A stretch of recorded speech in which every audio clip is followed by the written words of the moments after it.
ഈ പരിപാടി നിങ്ങൾക്കായി സമർപ്പിക്കുന്നത് sincere home world, Edappal road, Changaramkulam 7034201020. Rehan college and hospital, Tirur. Empire college of science, Kuttippuram. Asian golden diamonds, united complex, Maranchery.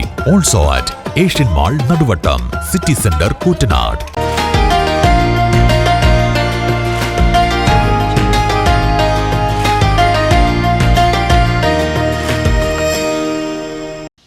അസ്സലാമു അലൈക്കും വറഹ്മത്തുള്ളാഹി വബറകാതുഹു. അഊദു ബില്ലാഹി മിനശ് ശൈത്വാനിർ റജീം. ബിസ്മില്ലാഹിർ റഹ്മാനിർ റഹീം. അൽഹംദുലില്ലാഹി റബ്ബിൽ ആലമീൻ. വസ്സലാത്തു വസ്സലാമു അലാ അഷ്റഫിൽ മഖ്ലൂഖീൻ വഅലാ ആലിഹി വസ്സഹ്ബിഹി അജ്മഈൻ. അമ്മാ ബഅദ്. പ്രിയം നിറഞ്ഞ മുഅ്മിനീങ്ങളെ, നമ്മളേറെ മഹത്വമുള്ള ഒരു മാസത്തിലാണല്ലോ. നമ്മളൊക്കെ കൊതിക്കുന്നൊരു മാസം, ഏറ്റവും പവറുള്ളൊരു മാസമാണ്. ഈ മാസത്തിൽ അള്ളാഹുലേക്ക് ഏറ്റവും അടുക്കുക എന്നുള്ള ചിന്ത മാത്രമേ നമുക്കുള്ളൂ. നമ്മുടെ മനസ്സിലേക്ക് അതാണ് വേണ്ടത്. അള്ളാഹു പറയാൻ, ഒരു മനുഷ്യന് അള്ളാഹു എന്നുള്ള വിളക്ക് അവൻ്റെ മനസ്സിലുണ്ടെങ്കിൽ ഒന്നും പേടിക്കേണ്ട ആവശ്യമില്ല. അള്ളാഹു എന്നുള്ളൊരു വിളക്കുണ്ടാവണം. എങ്ങനെയാണ് വിളക്കുണ്ടാക്കി തീർക്കുക എന്നുള്ളതാണ്. ഇപ്പോൾ പവിത്രമേറിയ മാസത്തിൽ നമ്മൾ അള്ളാഹുവിനോട് എന്ത് ചോദിച്ചാലും പടച്ചറബ് തരൂലേ? ഏതൊരു കാര്യം ചോദിച്ചാലും അള്ളാഹു തരും. ഇരട്ടി പ്രതിഫലം ഉണ്ടാവും. ഒരാൾ വെറുതെ അള്ളാഹ് എന്ന് പറഞ്ഞാൽ തന്നെ ഇരട്ടി പ്രതിഫലമാണ്. ചരിത്രം പറയുന്നുണ്ട്, ഒരു മനുഷ്യന് അവൻ തെറ്റുകൾ ചെയ്ത് അവനെ സ്വർഗപ്രവേശനം കിട്ടാൻ വേണ്ടി അവൻ വെറുതെ ഒന്ന് അള്ളാഹ് പറഞ്ഞു, സ്വർഗപ്രവേശനം അള്ളാഹു കൊടുത്തു എന്നാണ്. എന്നാൽ അല്ലാഹു സുബ്ഹാനഹു വ തആല പറയുന്നു, നിങ്ങൾ എപ്പോഴും എന്നെ ഓർത്തിരിക്കണം, എപ്പോഴും ഓർത്തിരിക്കണം, എന്നാൽ ഞാൻ നിങ്ങളെ ഓർക്കും. അള്ളാഹു എന്നുള്ള വിളക്ക് നമ്മുടെ മനസ്സിലുണ്ടെങ്കിൽ ഒന്നും പേടിക്കേണ്ട ആവശ്യമില്ല. എന്നാൽ മാത്രമല്ല, എങ്ങനെയാണ് ഓർക്കേണ്ടത്? ഒരു ദിവസം ഒരു മനുഷ്യൻ അവൻ ജീവിച്ച് സുബഹി മുതൽ ഉറങ്ങുന്നത് വരെ പടച്ച റബ്ബേ, ഞാൻ ഇന്ന് എന്തെങ്കിലും തെറ്റ് വന്നു പോയിട്ടുണ്ടോ? ഇന്ന് നിനക്കിഷ്ടമില്ലാത്ത എന്തെങ്കിലും വന്നു പോയോ? നിനക്ക് വേണ്ടി നല്ലത് എന്താ ചെയ്തത് എന്നുള്ളൊരു വിചാരണ സ്വന്തമുണ്ടെങ്കിൽ ഒന്നും പേടിക്കേണ്ട ആവശ്യമില്ല, നിത്യമായും വേണം. നബി സല്ലല്ലാഹു അലൈഹി വസല്ലം തങ്ങൾ പറയാ, കിടക്കുന്ന സമയത്തെങ്കിലും ആ ഒരു ചിന്ത വേണം. സ്വന്തം ശരീരത്തെ നമ്മളെപ്പോഴും ചോദ്യം ചെയ്തുകൊണ്ടിരിക്കണം. നമ്മളൊക്കെ മനുഷ്യന്മാർ എപ്പോഴും മറ്റുള്ളവരെ ചോദ്യം ചെയ്യാൻ ഭയങ്കര ഇഷ്ടമാണ്. മറ്റുള്ളവൻ്റെ സ്വത്ത് കാണുമ്പോൾ ഇതിപ്പോൾ എങ്ങനെ എനിക്ക് കിട്ടിയത്, മറ്റുള്ളവൻ്റെ സമ്പത്ത് കാണുമ്പോൾ, മറ്റുള്ളവരെ വീട് കാണുമ്പോൾ, വാഹനം കാണുമ്പോൾ നമ്മളിങ്ങനെ ചിന്തിക്കും, പടച്ചറവ് എങ്ങനെ ഇപ്പോൾ ഇതൊക്കെ കിട്ടിയതെന്നുള്ളൊരു ചിന്ത ഉണ്ടല്ലോ, അത് നമ്മൾ വേണ്ട. സ്വന്തം ശരീരത്തെ ചോദ്യം ചെയ്യണം. എന്നാൽ ഒരു ചരിത്രം പറയുന്നുണ്ട്, ഒരു മനുഷ്യൻ, സൂഫിയായ ഒരു മനുഷ്യൻ, അള്ളാഹിനെ ഏറെ ഇഷ്ടപ്പെടുന്ന ഒരു മനുഷ്യൻ, ആ മനുഷ്യന് ഒരിക്കൽ ഭക്ഷണം കഴിച്ചുകൊണ്ട് ഭാര്യയോട് പറയാ, അല്ലയോ ഭാര്യ, ഇന്നാലിന്ന അക്രയിൽ ഒരു മനുഷ്യനുണ്ട്, ആ മനുഷ്യന് ഈ ഭക്ഷണം നീ കൊണ്ടുപോയി കൊടുക്കണം. സ്വന്തം ഭാര്യയോട് ഭർത്താവ് പറയാ, സൂഫിയായ ഭർത്താവ് എന്താ പറയുന്നത്? കൊണ്ടുപോയി കൊടുക്കണം. എന്നിട്ട് പറയണം, കൊടുക്കുന്ന സമയത്ത് സ്വന്തം ഭാര്യയുടെ സുഖമറിയാത്തൊരാൾ തന്നു വിട്ടതാണെന്ന് പറയണം. സ്വന്തം ഭാര്യയുടെ സുഖമറിയാത്തൊരാൾ തന്നു വിട്ടതാണെന്ന് ഈ ഭക്ഷണം കൊടുക്കുമ്പോൾ നീ പറയണം. അദ്ദേഹത്തെ കാണുമ്പോൾ ഭാര്യ ആകെ അത്ഭുതപ്പെട്ടു പോയി. എന്താ ഈ പറയുന്നത്? സ്വന്തം ഭാര്യയുടെ സുഖമറിയാത്തൊരാളോ? ഇന്നലെ പോലും നമ്മൾ പങ്കിട്ടതല്ലേ, കിടപ്പറ പങ്കിട്ടില്ലേ? എന്താ ഈ മനുഷ്യൻ ഇങ്ങനെ പറയുന്നത് എന്നിങ്ങനെ ചിന്തിച്ചു. ഭർത്താവിനെ കുറിച്ച് ഇങ്ങനെ മനസ്സിൽ ആലോചിച്ചു. ഒന്നും മനസ്സിലായില്ല. ഭർത്താവ് പറഞ്ഞതുപോലെ ആ ഭക്ഷണം കൊണ്ടുപോയി കൊടുക്കുന്നു. സ്വന്തം ഭാര്യയുടെ സുഖമറിയാത്തൊരാൾ തന്നു വിട്ടതാണെന്ന് പറയുന്നു. അദ്ദേഹം ഭക്ഷണം കഴിക്കുന്നു. അദ്ദേഹം ഭക്ഷണം കഴിച്ചു. എന്നിട്ട് ആ ഭക്ഷണത്തിൻ്റെ പൊതി ബാക്കി അങ്ങോട്ട് തന്നെ കൊടുത്തു വിടുന്നു ഭാര്യയുടെ കയ്യിൽ, ആ സഹോദരൻ്റെ ഭാര്യയുടെ കയ്യിൽ. എന്നിട്ട് പറയുന്നു, ഭക്ഷണത്തിൻ്റെ രുചി അറിയാത്തൊരാൾ തന്നു വിട്ടതാണെന്ന് പറയണം. ഭക്ഷണത്തിൻ്റെ രുചി അറിയാത്തൊരാൾ തന്നു വിട്ടതാണെന്ന് പറയണം. അപ്പോഴും ഈ സഹോദരിക്കൊന്നും മനസ്സിലായില്ല. ഭക്ഷണം കഴിച്ചിട്ടുള്ളൂ, ഭക്ഷണത്തിൻ്റെ രുചി അറിഞ്ഞിട്ടില്ല എന്നോ? എന്താ ഈ പറയുന്നത്? ഒന്നും മനസ്സിലായില്ല. ഭർത്താവിൻ്റെ മുന്നിലേക്ക് വന്നു. അല്ലയോ ഭർത്താവേ, എന്താണ് നിങ്ങൾ ഈ ചെയ്യുന്നത്? എനിക്കൊന്നും മനസ്സിലാകുന്നില്ല. സ്വന്തം ഭാര്യയുടെ സുഖമറിയാത്ത ഒരാൾ തന്നു വിട്ടതാണെന്ന് പറഞ്ഞല്ലോ. നമ്മൾ ഇന്നലെ പോലും കിടപ്പറ പങ്കിട്ടില്ലേ? എന്നിട്ട് എന്താ നിങ്ങൾ അങ്ങനെ പറയുന്നത്? അതുപോലെ ആ മനുഷ്യനും ഭക്ഷണം കഴിച്ചിട്ടാണ് എന്നോട് പറഞ്ഞത്, ഭക്ഷണത്തിൻ്റെ രുചി ഞാൻ അറിഞ്ഞിട്ടില്ല. അപ്പോൾ ആ ഭർത്താവ് പറയാൻ, അല്ലയോ ഭാര്യ, നാളെ നമുക്കൊരു മംഗല്യമുണ്ട്, കല്യാണമുണ്ട്. ആ കല്യാണത്തിന് നീ പോകണം. ഞാൻ വരുന്നില്ല, നീ കല്യാണത്തിന് പോകണം. എങ്ങനെയാ പോകേണ്ടത്? നിൻ്റെ കയ്യിൽ ഞാൻ ഒരു വിളക്ക് തരും, ഒരു കത്തിച്ചൊരു വിളക്ക് തന്നുകൊണ്ട് നട്ട് പകലിൽ നീ കൊണ്ടുപോയിട്ട് കല്യാണത്തിന് തിരിച്ചു വരുന്നത് വരെ ആ വിളക്ക് കെടാൻ പാടില്ല. അഥവാ വിളക്ക് കെട്ടുകഴിഞ്ഞാൽ ഞാൻ നിന്നെ തൊലാക്ക് ചെല്ലും എന്നാ പറഞ്ഞത്. ഭാര്യ ആകെ ബേജാറായി. ഒരു വിളക്ക് എന്തെങ്കിലും നട്ടുച്ചൊക്കെ ഇങ്ങനെ കൊണ്ടുപോകും, അതും ഒരു കല്യാണത്തിന്. അങ്ങനെ അതാ പിറ്റേ ദിവസമായി, വിളക്ക് കൊടുക്കുന്നു. ഭാര്യ അത് സ്വീകരിച്ചുകൊണ്ട് അതാ കല്യാണത്തിന് പോകുന്നു. വിളക്ക് എന്നുള്ള ചിന്ത മാത്രം കൊണ്ട് കല്യാണത്തിന് പോയി. ഭർത്താവിൻ്റെ മുന്നിലേക്ക് വന്നുകൊണ്ട് പറയുന്നു, അൽഹംദുലില്ലാ, ഇതാ ഭർത്താവേ, വിളക്ക് കെട്ടിട്ടില്ല കേട്ടോ. അപ്പോൾ ഭർത്താവ് ചോദിക്കുന്നൊരു ചോദ്യമുണ്ട്, അല്ലയോ ഭാര്യ, നീ കല്യാണത്തിന് പോയില്ലേ? അവിടെ ആരൊക്കെ കണ്ടു? കുടുംബക്കാരെ കണ്ടോ? പുതിയാപ്പിളയെ കണ്ടോ? പുതിയണ്ണിനെ കണ്ടോ? അവരുടെ വസ്ത്രം എന്താണ്? നീ എന്താണ് ഭക്ഷണം കഴിച്ചത്? ആ ഭാര്യ പറയുന്നു, അല്ലയോ ഭർത്താവ്, ഞാനൊന്നും ശ്രദ്ധിച്ചിട്ടില്ല, എനിക്കൊന്നും അറിയില്ല, ഭക്ഷണത്തിൻ്റെ രുചി ഞാൻ അറിഞ്ഞിട്ടില്ല. കാരണം എന്തേ? എൻ്റെ മനസ്സിൽ ഈ വിളക്ക് എന്നുള്ള ചിന്ത മാത്രമായിരുന്നു. അതങ്ങ് കെട്ടാൽ പടച്ച റബ്ബേ, നീ എന്നെ തൊലാക്ക് ചെല്ലുമല്ലോ എന്ന് പേടിച്ചുകൊണ്ട് എൻ്റെ മനസ്സിൽ വിളക്ക് എന്നുള്ള ചിന്ത മാത്രമായിരുന്നു. അപ്പം ആ ഭർത്താവ് പറയാ, നിന്നോട് കിടപ്പറ പങ്കിടുമ്പോഴും ഈ വീട്ടിൽ സുഖിക്കുമ്പോഴും അല്ലാഹു എന്നുള്ള വിളക്ക് എൻ്റെ മനസ്സിലുണ്ടായിരുന്നു. അതുകൊണ്ടാണ് ഞാൻ എപ്പോഴും ഒന്നിൻ്റെയും സുഖമറിയാത്തതെന്ന് പറഞ്ഞു കൊടുക്കാൻ. നമ്മൾ അള്ളാഹിനോട് ചോദിച്ചു കൊണ്ടിരിക്കണം. അള്ളാഹിന് ഭയങ്കര ഇഷ്ടമാണ് നമ്മൾ ചോദിക്കുന്നത്. അള്ളാഹുലേക്ക് അടുത്ത് കഴിഞ്ഞാൽ അള്ളാഹിന് ഭയങ്കര ഇഷ്ടമായിരിക്കും. ആദം നബി അലൈഹിസ്സലാം പോലും ഒരു തെറ്റ് ചെയ്തപ്പോൾ, സ്വർഗത്തിലൊരു തെറ്റ് ചെയ്തപ്പോൾ അള്ളാഹിനോട് കരഞ്ഞ് പറഞ്ഞുകൊണ്ട് 300 വർഷത്തിന് ശേഷമാണ് ആ തൗബ അള്ളാഹു സ്വീകരിച്ചത്, തെറ്റിൻ്റെ പേരിൽ. അപ്പോൾ നമ്മളൊക്കെ എപ്പോഴും നമുക്ക് സ്വീകരിക്കാം. എന്നാൽ ആദം നബി അലൈഹി സ്വലാം പരാതി പറയുന്നുണ്ട്. ഈ ഉമ്മത്തിങ്ങളുണ്ടല്ലോ, അവർക്ക് എവിടുന്ന് ചോദിക്കാം, യതൂബൂന ഫീ കുല്ലി മക്കാൻ, ഏത് സ്ഥലത്തുനിന്ന് ചോദിച്ചാൽ അവരെ തൗബ സ്വീകരിക്കും. അങ്ങനത്തെ ഭാഗ്യവാന്മാരല്ലേ നമ്മൾ. അപ്പോൾ അള്ളാഹുലേക്ക് എപ്പോഴും ആ മനസ്സ് എപ്പോഴും നമ്മൾ എന്ത് ചെയ്യണം? നമ്മുടെ മനസ്സിൽ വിളക്ക് എന്നൊരു ചിന്ത വേണം, എപ്പോഴും വേണം.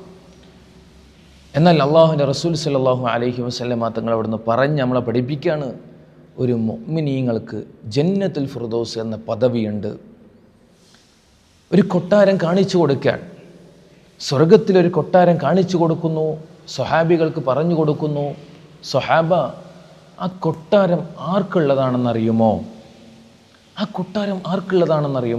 അപ്പോൾ സ്വഹാബാക്കൾ പറഞ്ഞു, അത് അള്ളാഹുവിൻ്റെ അമ്പിയാക്കൾക്ക്.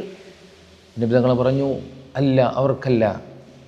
എന്നാ പറഞ്ഞു, എന്നാൽ ദീനിന് വേണ്ടി പോരാടിയ ശുഹദാക്കൾക്കാണ്, ഷഹീദുമാർക്ക്. അപ്പോൾ നബി തങ്ങൾ പറഞ്ഞു, അവർക്കുമല്ല. പിന്നെ ആർക്കുള്ളതാണെന്ന് ചോദിച്ചപ്പോൾ അവിടുന്ന് അള്ളാഹിൻ്റെ റസൂൽ പറഞ്ഞു കൊടുക്കുകയാണ്, അവർ ദീനിന് വേണ്ടി അള്ളാഹിനെ സ്നേഹിച്ച ആൾക്കാരാണ്. കൂട്ടുകാരെ സ്നേഹിച്ചു. എന്തിനു വേണ്ടി? അള്ളാഹുവിനെ മുൻനിർത്തിക്കൊണ്ട്.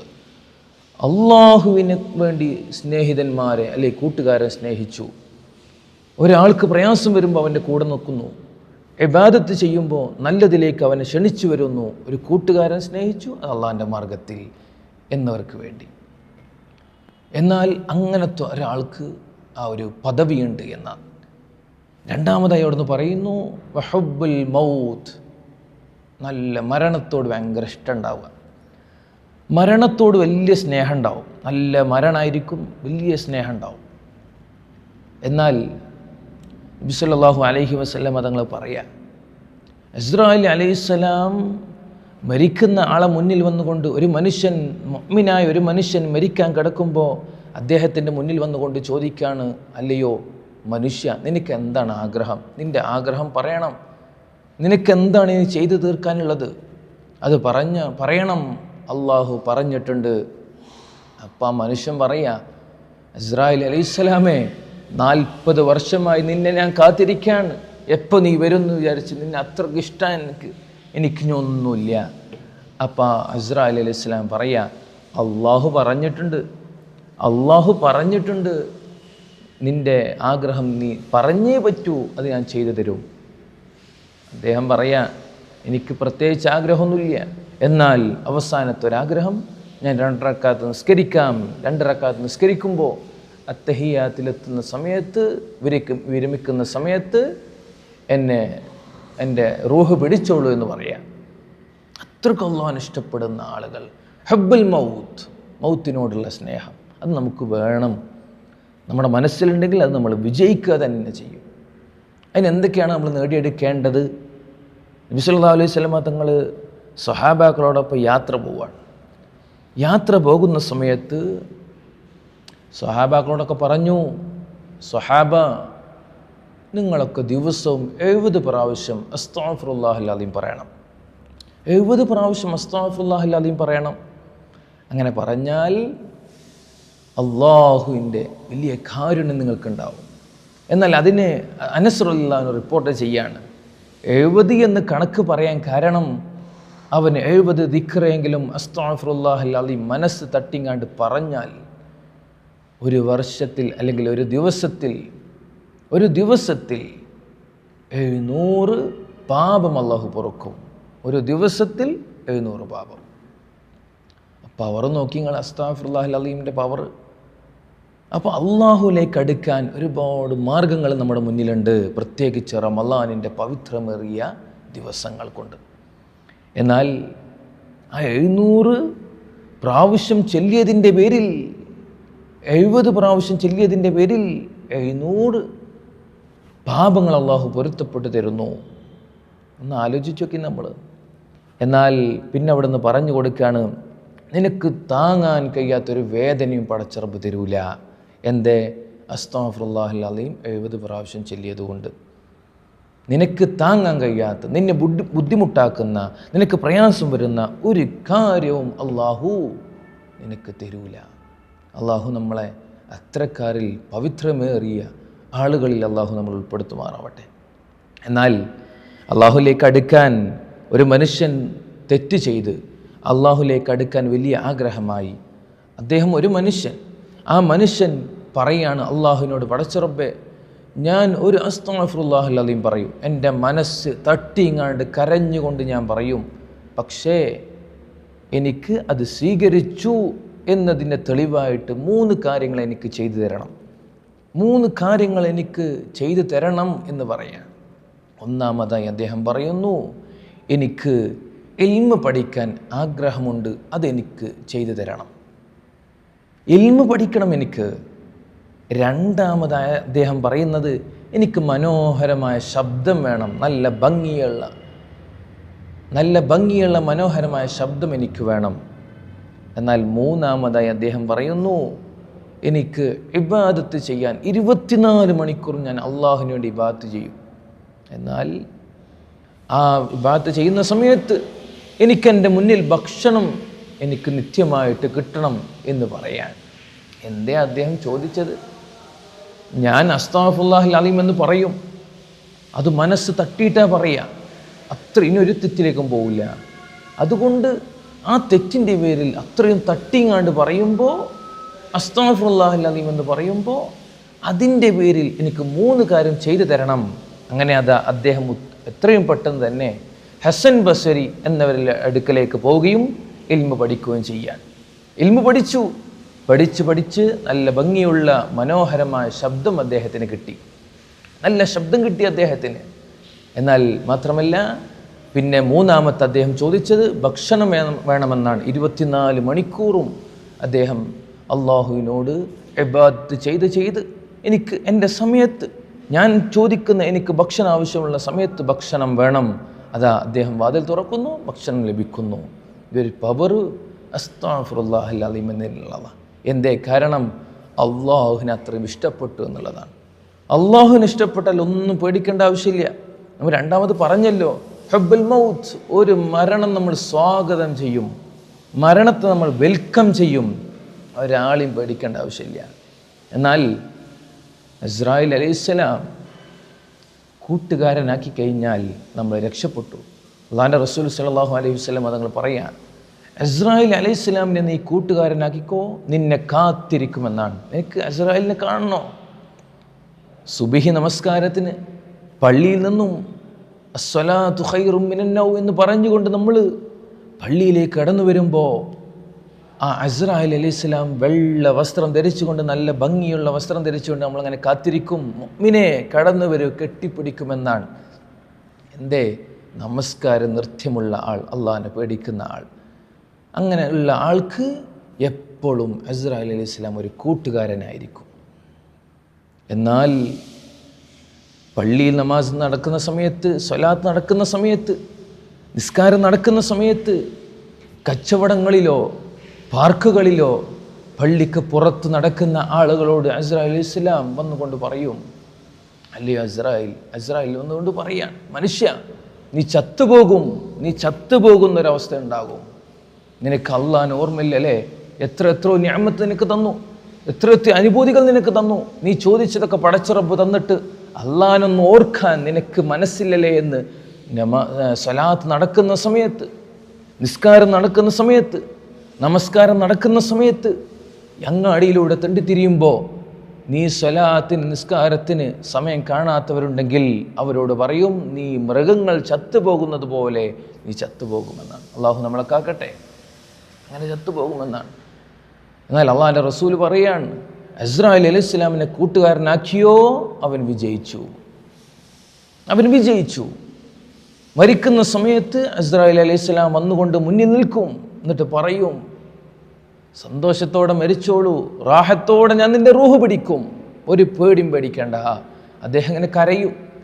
എന്താ ഇസ്രായേൽ അലൈഹിസ്സലാമേ, എത്ര പേടി, നല്ല ഭയാനകമായ വേദനയുണ്ടല്ലോ ഇസ്രായേലേ, ഭയങ്കര വേദനയുണ്ടല്ലോ. അപ്പം അദ്ദേഹം പറയാ, അബ്ശിറൂഫിൽ ജന്ന, ഒന്നും പേടിക്കണ്ട, സ്വർഗത്തിൻ്റെ ഫോട്ടോ കാണിച്ചുകൊണ്ട് സന്തോഷത്തോടെ കിടന്നോളൂ എന്ന് ഇസ്രായേൽ അലൈഹിസ്സലാം പറയും, സന്തോഷത്തോടെ.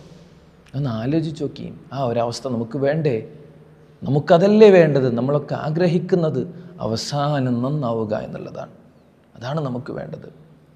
അല്ലാഹുവിൻ്റെ റസൂൽ സല്ലല്ലാഹു അലൈഹി വസല്ലം തങ്ങൾ ഒരു ചീത്ത മനുഷ്യൻ മരിക്കുന്ന സമയത്ത് അദ്ദേഹത്തിൻ്റെ അടുക്കലേക്ക് വന്നുകൊണ്ട് ഇസ്രായേൽ അലൈഹിസ്സലാം വരുന്ന സമയത്ത് ഇസ്രായേൽ അലൈഹിസ്സലാം ദുർഗന്ധത്തോടുകൂടി, ദുനിയാവിനെയും ആഖിറത്തിനെയും വില കൽപ്പിക്കാത്ത മനുഷ്യൻ ദുനിയാവിൻ്റെ പിന്നാലെ ഓടി, അങ്ങനത്തെ ആൾ മരിക്കുന്ന സമയത്ത് ഇസ്രായേൽ അലൈഹിസ്സലാം റൂഹ് പിടിക്കാൻ വരിക ദുർഗന്ധത്തോടുകൂടി, പേടിയോടുകൂടി, ഭയാനകമായ അവയവങ്ങളോടുകൂടി വരും. എന്നിട്ട് നബി സല്ലല്ലാഹു അലൈഹി വസല്ലം തങ്ങൾ ചോദിക്കും, എന്താ ഇസ്രായേലേ, നിനക്കും നല്ല രൂപത്തിൽ വന്നൂടെ, നല്ല ഭംഗിയുള്ള വസ്ത്രത്തിൽ വന്നൂടെ?